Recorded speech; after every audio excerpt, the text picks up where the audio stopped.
প্রিয় ভিউয়ার্স, আবারও হাজির হলাম নতুন একটি ব্লগ নিয়ে। চলুন আমরা দেখে আসি আজকে দুপুরবেলা আম্মু আমাদের জন্য কী রান্না করছে। তো এইখানে দেখতে পাচ্ছেন এটা হচ্ছে মাছ ভাজি। আম্মুর কিন্তু খাওয়ার সময় মাছ ভাজিটা খেতে খুবই দারুণ লাগে। এবং সেই সাথে এখানে আছে গরুর মাংস। দেখতে পাচ্ছেন কত সুন্দর হয়েছে গরুর মাংসটা। গরুর মাংসের মধ্যে এরকম বড় বড় আলু দিলে আমার কিন্তু খেতে খুব দারুণ লাগে এবং এটা আমার খুবই প্রিয়।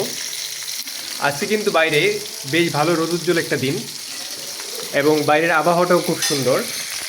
সেই সাথে দেখতে পাচ্ছেন এখানে কিন্তু আমাদের যে বিড়ালটা আছে সে ওয়েট করছে খাওয়ার জন্য।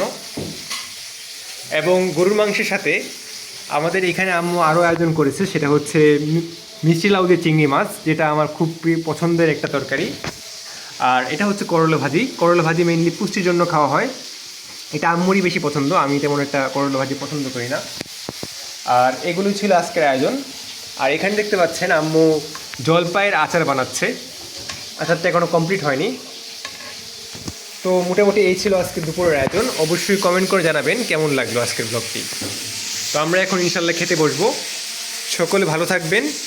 আল্লাহ হাফিজ।